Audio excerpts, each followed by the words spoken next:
Le livre d'Enoch, pour celles et ceux qui ne l'auraient pas encore pris connaissance, il est divisé en 5 étapes, en 5 catégories. Ils ont divisé le livre en 5 étapes, soit une portion qui traite du livre des veilleurs, une portion qui traite des paraboles d'Enoch, une portion qui traite des écrits astronomiques, où Enoch nous parle des astres. Il y a le livre des songes, et ensuite il y a le livre de l'exhortation et de la malédiction. Aujourd'hui, on regarde ensemble les 37 premiers chapitres qui nous traitent beaucoup de la condition des hommes depuis la création, avec Adam, les anges déchus, aussi les temps de la fin à cause de la corruption qui est arrivée concernant les hommes, comme on avait vu dans Genèse, avec Genèse 6, avec les anges déchus, les Néphilim. On se rend compte que les anges déchus ont eu des rejetons, qui sont les Néphilim, les géants des temps anciens. Alors Enoch traite beaucoup de ce sujet dans les premiers chapitres, de ce qui en sera de cette condamnation qui attend tout ce monde corrompu. Il y a plusieurs passages, quand on regarde ce livre, il y a plusieurs passages qui se retrouvent dans la Bible, c'est évident.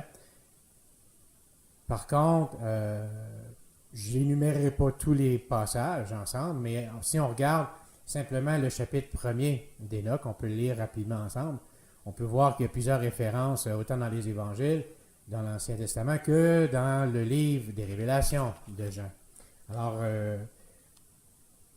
ici, on nous parle au chapitre 1er, verset 1, il nous dit « Voici les paroles d'Enoch par lesquelles il bénit les élus et les justes qui vivront au temps de l'affliction, quand seront réprouvés tous les méchants et les impies. Enoch, homme juste qui marchait devant le Seigneur, quand ses yeux furent ouverts et qu'il eut contemplé une sainte vision dans les cieux, parla et il prononça « Voici ce que m'ont montré les anges. Ces anges me révélèrent toutes choses et me donnèrent l'intelligence de ce que j'ai vu, qui ne devait point avoir lieu dans cette génération, mais dans une génération éloignée, pour le bien des élus. Car c'est par eux que je puis parler et converser avec celui qui doit quitter un jour sa céleste demeure, le Saint et le Tout-Puissant, le Seigneur de ce monde, qui doit fouler un jour le sommet du mont Sinaï, apparaître dans son tabernacle et se manifester dans toute la force de sa céleste puissance. Tous les vigilants seront effrayés, tous seront consternés, tous seront saisis de crainte et d'effroi, même aux extrémités de la terre. Les hautes montagnes seront ébranlées, les collines élevées seront déprimées. Elles s'écrouleront devant sa face comme la cire devant la flamme. La terre sera submergée et tout ce qui l'habite périra. Or, tous les êtres seront jugés, tous, même les justes, mais les justes obtiendront la paix. Il conservera les élus et exercera sur eux sa clémence. Alors ils deviendront la propriété de Dieu. Il les comblera de bonheur et de bénédiction, et la splendeur de la divinité les illuminera. Donc, on voit plusieurs passages dans ça, dans l'Apocalypse, dans le livre des Révélations. Lorsque on lit ces textes, on peut se rendre compte aussi qu'ils nous parlent en portion de ce qui arrivera du temps de Noé. Et ça, on va le voir un petit peu plus loin aussi. Il y a un chapitre qui se consacre, et des chapitres qui se consacrent strictement en ce qui a trait au déluge.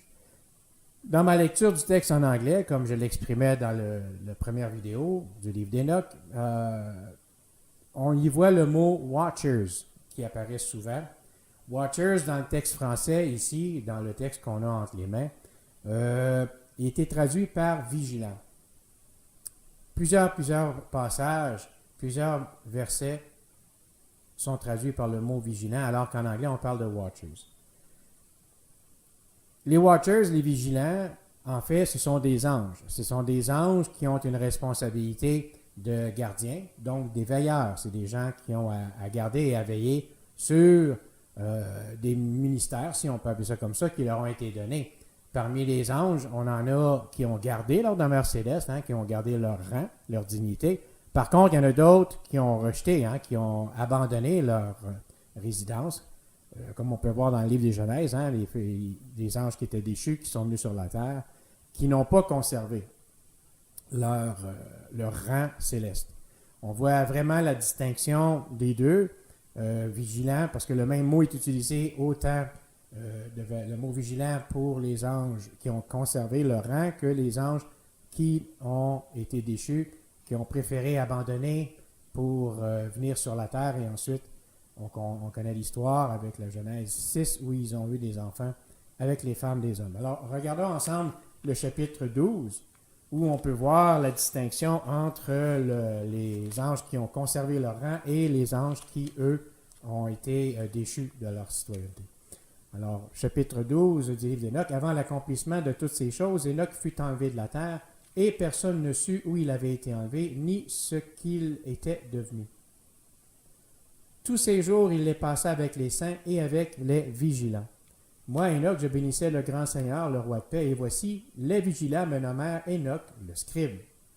Et le Seigneur me dit, Énoch, scribe de justice, va dire aux vigilants du ciel, qui ont abandonné les hauteurs sublimes des cieux et leurs éternelles demeures, qui se sont souillés avec les femmes, et ont pratiqué les œuvres des hommes en prenant des femmes à leur exemple, qui se sont enfin corrompus sur la terre. Dis-leur que sur la terre ils ne tiendront jamais la paix, ni rémission de leurs péchés, jamais ils ne se réjouiront dans leur rejeton. Ils verront leurs bien-aimés exterminés, ils pleureront leurs fils exterminés. Ils me prieront pour eux, mais jamais ils n'obtiendront paix ou miséricorde. On voit la distinction entre les anges qui ont gardé, qui ont conservé leur citoyenneté céleste. Au verset 2, il a passé le temps, Énoch, lorsqu'il a été enlevé, avec les anges et avec les saints, avec les vigilants. Et ces anges-là, ces vigilants-là qui étaient toujours dans la présence de Dieu, qui étaient toujours au ciel, eux ont donné un surnom à Énoch. Ils l'ont appelé Énoch le scribe. Et ils lui ont dit, maintenant, va, le Seigneur, l'Éternel, Dieu lui a dit à Énoch par la suite, scribe de justice, va dire aux vigilants du ciel, ceux qui ont abandonné leur hauteur, ceux qui ont abandonné leur rang, qui se sont souillés avec les filles des hommes, qui se sont corrompus, qui ont eu des rejetons, les géants, les néphilim, des rejetons des anges déchus, avec les femmes, va leur dire que jamais ils obtiendront le pardon de leurs péchés, que jamais ils auront la possibilité de se réjouir même dans leur rejeton parce qu'ils vont être exterminés au grand complet. Dans le livre toujours d'Énoch, au chapitre 10, Énoch nous parle d'une destruction qui va arriver avant la destruction finale de la fin des temps, parce qu'il en parle aussi dans certains chapitres, dans les 36 premiers chapitres, où il y aura la fin des temps, où il y aura un jugement éternel, il y aura un étang de feu. Alors, le chapitre 10, au verset 11, 13 et 19, on nous parle ici du déluge. On nous parle ici de ce qui se passera au niveau de la destruction lorsque Dieu avait vu le crime sur la terre. On voit le verset 11 ici, il nous dit, Énoch nous dit que les fils des hommes ne prieront pas tous à cause de leurs secrets que les vigilants leur ont révélés et qu'ils ont enseigné à leurs descendants. Les anges déchus, les vigilants, leur ont enseigné de grands troubles aux hommes, leur ont montré la sorcellerie, la magie, la divination, l'art de faire des armes. On le voit dans les premiers chapitres, il nous décrit beaucoup ce que les anges déchus ont enseigné à l'homme, aux hommes qui étaient là, et de quelle façon ces gens ont été corrompus justement par ces enseignements. Alors ici, il dit, les hommes ne seront pas tous exterminés à cause des secrets que les vigilants leur ont révélés et ont enseignés. Puis on connaît que ceux qui ne mourront pas, quand on parle de tous, ce sont Noé et ses fils. Le verset 13 aussi nous parle de ces rejetons, des vigilants, entre autres. Il nous dit, le Seigneur ensuite dit à Gabriel, va vers les méchants, vers les réprouvés, vers les enfants de fornication. Extermine ces enfants de fornication, ces rejetons des vigilants du milieu des hommes. Alors encore une fois, ici on parle du rejeton des vigilants qui sont les anges déchus. Le verset 19 aussi nous traite du même sujet. Il nous dit au verset 13, oui, à l'effet que le rejeton des vigilants seront éliminés. Et au verset 18, il nous dit, extermine en même temps tous les âmes adonnées à de coupables jeux, extermine les rejetons des vigilants assez. Et trop longtemps, ils ont tyrannisé le genre humain.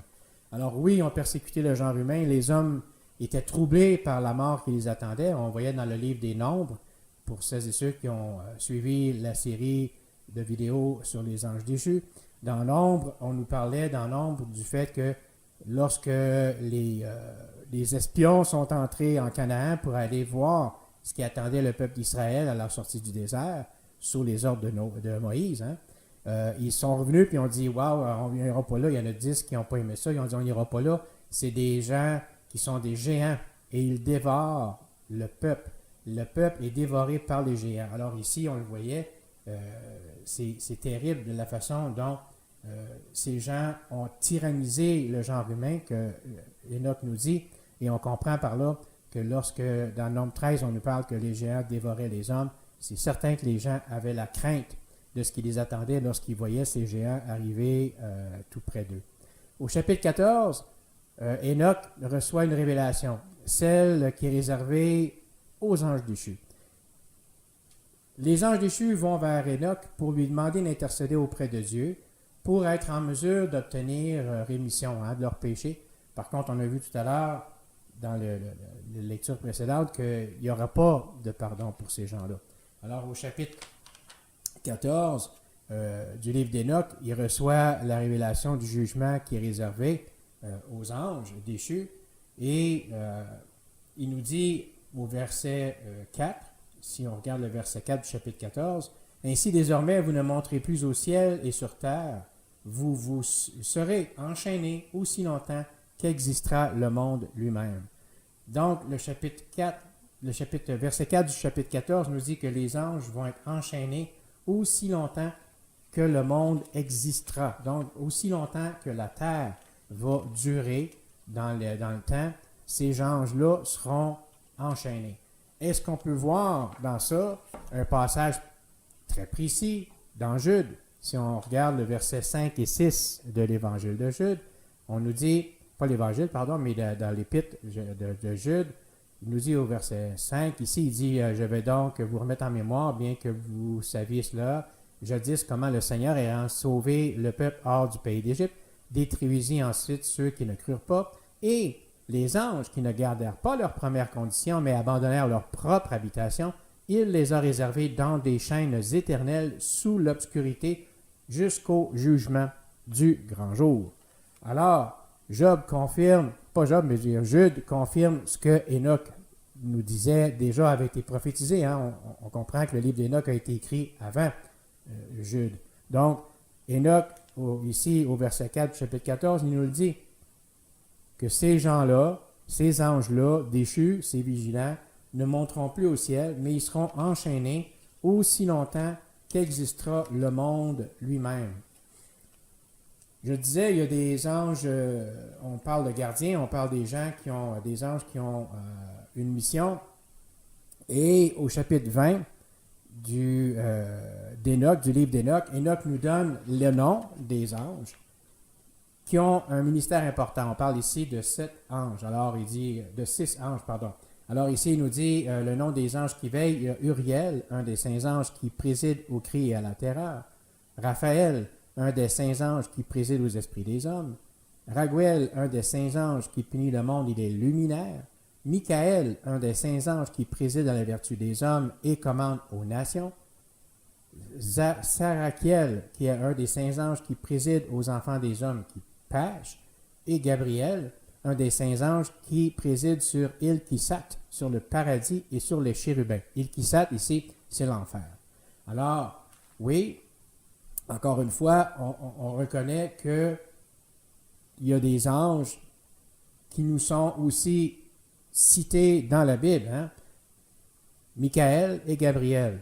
Michaël qui est le chef des armées et Gabriel, il se trouve être le messager. On le voit dans l'Ancien Testament et on le voit aussi dans le Nouveau Testament avec les messages qu'il a apportés Gabriel au niveau à Marie, entre autres, à Joseph et aussi au père de Jean-Baptiste. Le chapitre 21, on y voit aussi, encore une fois, où les anges seront enchaînés.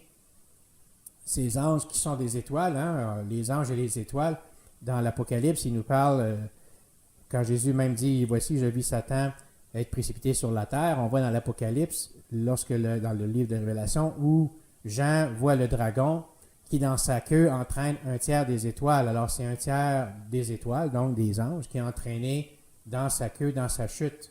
Alors ici, au chapitre 21, on nous parle à l'effet que il avait vu les étoiles qui étaient enchaînées. Le verset 3, il nous dit ici, Enoch voit, il dit là aussi, je vis 7 étoiles enchaînées les unes aux autres, comme de grandes montagnes, comme des feux embrasés. Et je m'écriai à cette vie, pour quel crime ces étoiles sont-elles enchaînées? Pourquoi ont-elles été reléguées dans ce lieu? Alors Uriel, un des saints anges qui était avec moi et qui me servait de guide, me répondit, Enoch, pourquoi cette question? Pourquoi cette inquiétude, cette anxiété? Ces étoiles ont transgressé le commandement du Dieu très haut, et pour exprimer leur crime, elles ont été enchaînées dans ce lieu pour un nombre infini de siècles. De là, je passai dans un autre lieu de terreur. Là, je vis l'œuvre d'un feu immense, ardent et dévorant, au milieu duquel il y avait une division. Et des colonnes de feu se combattaient entre elles et s'enfonçaient dans l'abîme, et il me fut impossible d'évaluer ni sa grandeur, ni sa hauteur. Je ne pus pas non plus connaître son origine, et je m'écriai encore à cette vue. Quel lieu terrible qu'il est difficile d'en sonder les mystères. Uriel, un des anges qui était avec moi, me répondit et me dit, Enoch, pourquoi ces alarmes, pourquoi cet étonnement à la vue de ce lieu terrible, à la vue de ce lieu de souffrance? C'est ici, ajouta-t-il, la prison des anges, et ils y seront enfermés à jamais. Encore une fois, on y voit clairement le passage de Jude 6, qui nous dit qu'ils sont enchaînés, on va le relire à nouveau ensemble, et les anges qui ne gardèrent pas leur première condition, mais abandonnèrent leur propre habitation, il les a réservés dans des chaînes éternelles, sous l'obscurité, jusqu'au jugement du grand jour. Ici, Enoch les voit dans un abîme profond, et l'ange Uriel explique à Enoch, ce sont ici la prison, c'est ici la prison des anges, et ils y seront enfermés à jamais.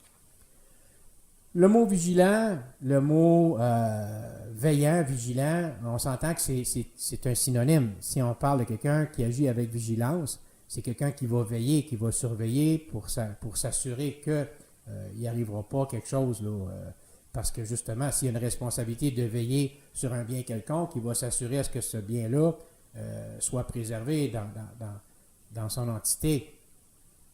Le mot veilleur, lui, est-ce qu'on peut retrouver le mot veilleur dans la Bible? Parce que dans l'anglais, tout à l'heure, je disais que le mot watchers était utilisé en anglais dans le livre d'Enoch, dans la version anglaise. Dans la Bible, King James en anglais, on y retrouve aussi le mot watchers. Et dans la Bible en français, la traduction de la King James en français, on retrouve traduit plutôt que vigilant, on y voit le mot veilleur. Alors oui, on a tout ça dans la Bible qui apparaît à 3 reprises. Dans le livre de Daniel au chapitre 4, le roi Nebuchadnezzar avait vu une vision terrible qui l'avait vraiment troublé et il voulait être en mesure de connaître ce qu'était cette vision. Je trouve ça tellement merveilleux, moi, les 3 premiers versets du livre de Daniel 4, quand on pense que c'est un roi païen, étranger au Dieu d'Israël, qui nous dit, Nebuchadnezzar, le roi à tous les peuples, aux nations et langues qui demeurent sur toute la terre, que la paix vous soit multipliée. C'est un nouvel édit qu'il fait. J'ai pensé qu'il était bon de montrer les signes et les prodiges que le Dieu a fait en ma faveur. Combien grands sont ces signes et combien puissants sont ces prodiges. Son royaume est un royaume éternel et sa domination est de génération en génération.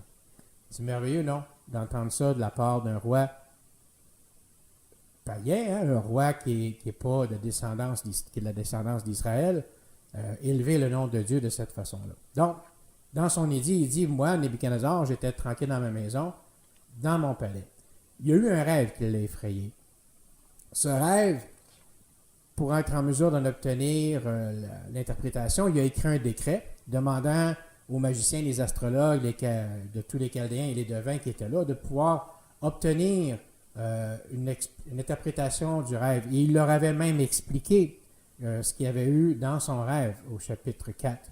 Et les gens n'ont pas été en mesure de lui expliquer cette vision qui était un arbre qui était là au milieu de la terre et qui était grand, un arbre qui a été coupé et qui a été branché. La seule chose qui avait été conservée, c'était le tronc qui avait été attaché.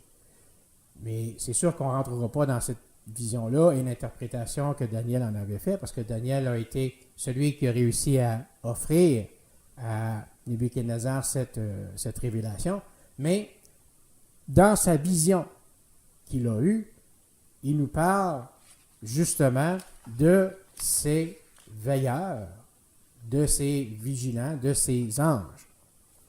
Pas des anges déchus, mais des anges qui sont dans le ciel, des anges qui ont une mission d'interprète, une mission de messager. Alors, on voit au verset 13 du chapitre 4 de Daniel, Nebuchadnezzar explique « Je voyais dans les visions de ma tête sur mon lit, et voici un veilleur et saint descendit du ciel. » Il voit un saint, un veilleur descendre du ciel pour aller vers lui, dans sa vision, là, pour descendre sur la terre.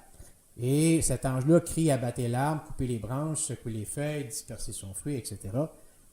L'ange arrive et met en action une vision qui trouble Nebuchadnezzar. Au verset 17, il dit cette chose, donc, est rendue par le décret des veilleurs et la demande par la parole des saints afin que les vivants puissent connaître que le Très-Haut dirige le royaume des hommes et qu'il donne à qui il veut établir le plus innommable des hommes.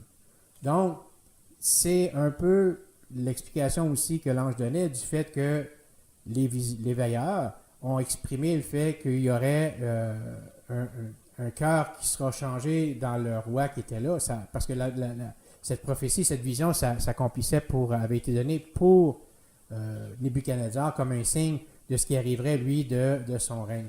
Et au verset 23, encore une fois, il dit, c'est Daniel cette fois qui parle, il dit « Et sur ce que le roi a vu le veilleur et saint descendant du ciel, et disant « Abattez l'arbre, détruisez-le, toutefois laissez le tronc et ses racines, etc., etc. » Il y aura les 7 années, les 7 années qui vont passer sur lui. Il nous fait l'interprétation, Daniel, il fait l'interprétation au roi Nebuchadnezzar. Mais on voit le mot « veilleur » qui est là. Le mot « veilleur » qui est le mot « vigilant » dans le texte que l'on a ici, dans le texte Enoch, qui a été rendu par le mot « vigilant », qui est un synonyme. Donc, le mot hébreu, c'est le mot « ir », qui est il nous donne comme définition un ange dans le sens d'un gardien, un ange qui a une mission de gardien. Intéressant, très, très, très intéressant de voir encore une fois les liens plutôt, qu'il peut y avoir entre le livre d'Enoch et la Bible, la parole de Dieu. On ne peut pas nier que les deux sont reliés entre eux. Il y a beaucoup trop de passages qui s'y rattachent. Dans une prochaine vidéo, on pourra approfondir peut-être davantage ce qui a trait à ces parallèles qu'il peut y avoir concernant, que ce soit au niveau du déluge, de voir exactement ce qui a trait à la comparaison entre les deux textes. Et aussi, un peu plus tard, un peu plus tard dans les textes, il y a une allégorie qui est amenée au niveau du peuple d'Israël. Dès les débuts, Caïn, Abel, Adam, Ève et tout ça, c'est vraiment merveilleux de voir ce qu'on peut trouver dans ce livre-là. Alors, d'ici là, à nouveau, je vous encourage à lire la parole de Dieu, à lire votre Bible, vous en procurer une si vous n'en avez pas de copie encore. C'est disponible de version électronique sur Internet. J'avais déjà mis les liens pour celles et ceux qui voudraient télécharger la documentation, là, parce que la version électronique de la Bible, le King James, l'ancien et le nouveau en français, existe sur le web. Et à nouveau, je peux laisser le lien, puis je pense que je vais laisser le lien sous la vidéo pour vous permettre de télécharger cette version pour être en mesure de lire la parole de Dieu. Laissez-vous instruire par le Seigneur. Si ce n'est pas encore fait, inscrivez-vous à la chaîne. Certainement, partagez-la aussi, cette chaîne, cette vidéo. Et aussi, on aimerait tellement avoir vos commentaires, que vous puissiez nous faire part aussi peut-être même de sujets, d'études éventuelles. Alors, inscrivez-vous à la chaîne, activez la cloche. De cette façon, vous serez en mesure d'être avisé lorsqu'il y aura une nouvelle vidéo qui sera mise en ligne. Certainement, lisez votre parole, soyez extrêmement bénis, Que Dieu vous garde. À la prochaine.